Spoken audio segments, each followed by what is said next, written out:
We are in a really bad way. And by we, I mean the United States, but also because of the position of the United States in the world, the whole world. I've been feeling for some time that the United States is in a period of uh, political insanity. But maybe that's a little bit too dismissive because there are some very specific tactics and strategies that are being used to lead us down the path we're going. And the primary one is fear. Trump has turned out to be a real master of fear and intimidation. And he's using it to amass enormous power, and there's no sign he's going to stop. He's totally won over, beaten down, maybe we should say, the Republican Party with fear and intimidation to the point where there's hardly a Republican anywhere who's willing to say anything. And, you find that really sad state of affairs where people work really hard at convincing themselves that they're standing for something righteous. So many of these Republicans, they know better, but out of fear, because they don't want to lose their jobs, they don't want to lose their standing, they don't want to lose their little bit of power, have convinced themselves that, this great big beautiful bill really was beautiful, instead of looking at all the harm it's generated. They come up with all these excuses. But anyway, my point is the fear. Trump has wielded this weapon of fear and intimidation on universities, law firms, media companies, and he's using it against all the countries of the world. He's coming at them with, this is how I want it, and look at what might happen if you don't go along. I mean, this thing about, I'm going to issue these tariffs, but don't you dare come up with any retaliatory tariffs. And sadly, I live in Canada, and I've been so generally happy with Canada's pretty forceful stance on Trump. Trump issued tariffs, and we came up with retaliatory tariffs. But just last week, we decided to lift some of our retaliatory tariffs as a gesture of goodwill to further negotiations. And have there been any signs of goodwill in return? No, there have not. Sadly, that's the way this intimidation game works. Let's look like what is it that this fear does? It makes all of this fear feel incredibly vulnerable. When you're fearful, you start thinking about all your vulnerable spots, all your unprotected spots. Those in Congress and offices and state houses, they're so fearful that if they make one wrong move or one wrong statement, they're going to be primaried. Trump and his minions in MAGA are going to come up with some total lackey to run against them. They'll lose their office, they'll lose their prestige, they'll lose their career. So they make that kind of calculation in their mind. Oh no, I better just go along. And there we have it. The entire Republican Party has gone under. Some of these universities and law firms have gone under. Some have not. I'm so grateful for those few Republican politicians who have stood strong, but they've paid, the price. Liz Cheney, most clearly, she was once a powerful woman, and now she's been kind of swept aside. So the tactics work. They're very powerful, but they have to be resisted. And I'm very grateful for those who continue to resist. I'm so grateful to like Bernie Sanders and AOC on doing this anti-oligarchy tour. I'm grateful to this Senator, was it Chris Murphy, I believe it is, who speaks out so vehemently about Trump's corruption. The Midas Network, the group of podcasts and that are constantly attacking Trump. But folks, it's going to come down to us. It's going to come down to individual citizens. And we face those same types of pressures. This, fear is such a corrupting, terrible thing to have to face. Fear tends to eat you up from inside. It makes you so aware of all your vulnerabilities. You start thinking about, well, if I step wrong, what's going to come at me? Is my job at risk? Is the financing of my home at risk? Is my standing amongst my neighbors at risk?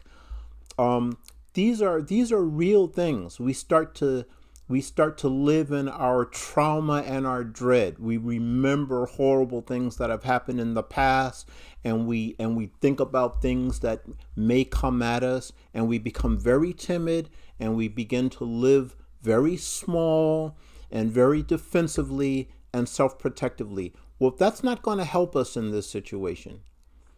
Trump and MAGA and those who like these values of authoritarianism and domination, and this kind of moral purity. I don't know what they think is what purity they think they're protecting. It's so hypocritical, but they're not going to let up by us being timid and fearful. We can't be living in our trauma, remembering all the times we've been humiliated or beat down or hurt, or thinking about all the places we've misstepped that might come back to haunt us. And we can't be thinking about all the attacks that may come. We have to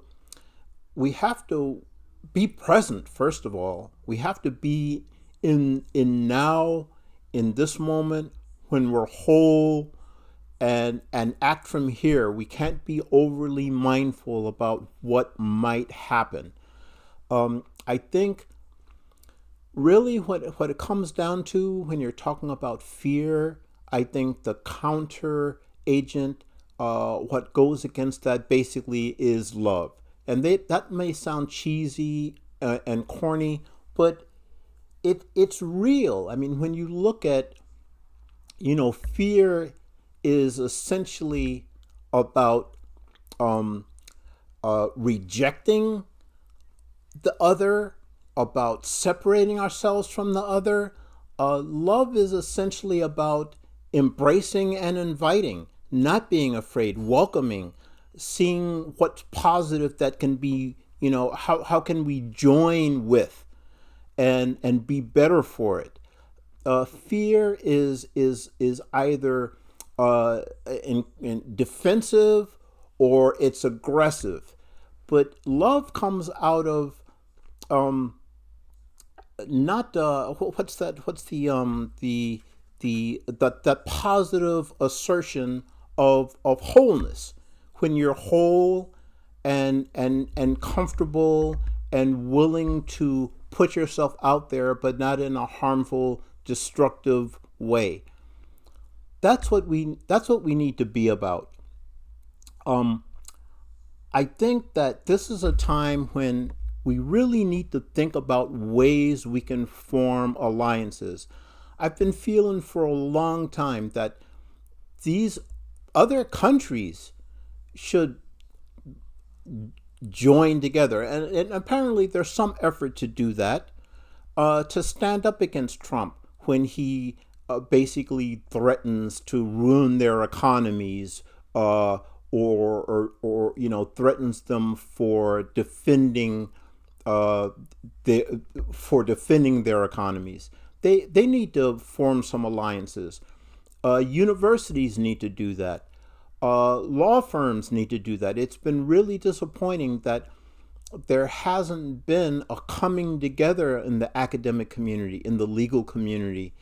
Well, we need to do that on an individual level too. I think we need to start looking at forming small bonds with like-minded friends, associates, to pledge support for when some attack comes. We can pledge whatever it is we're able to offer in terms of financial support, in terms of a place to stay, in terms of advice. Those of us who have expertise in legal financial matters, we need to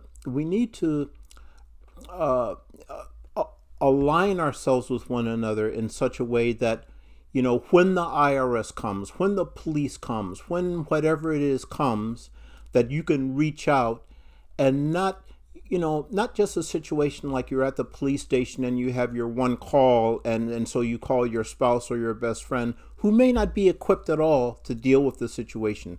We need to empower ourselves to be able to make a call, and it gets to a network of people who are going to become activated and come to our assistance, speak out for us. Let it be known as widely as possible the wrongdoing that's being done, and to support us materially and in whatever way we can. This is going to be vitally important. There are some, I haven't done enough myself. I'm constantly thinking about ways, okay, how can I be more involved? I've done a few of these kind of politically oriented posts, but lately I've been more on the joyful side of my life and celebrating music I love and culture I love, and I want to continue to do that. But it can't be just that. We can't just kind of block out the horror of what's going on and stay satisfied in our little cocoons, because they're not going to survive. Think of what's happened just in the last little bit. John Bolton, Trump's former national security advisor, he's had his home and office raided, and these ridiculous charges made against him. Judges have been arrested. It's insane what's happening, but it's real. We can't block it out. We need to go forward. We need to combat this fear and have a stance of, we're doing this out of love for what this country could be, out of love for the communities and the individuals that we want to serve, out of love for the principles that this country has been, over the decades and centuries, creeping gradually towards. Now we're doing this huge backward turn. We have to stand up against that. Thanks for listening. Until next time, this is Kirby Obsidian.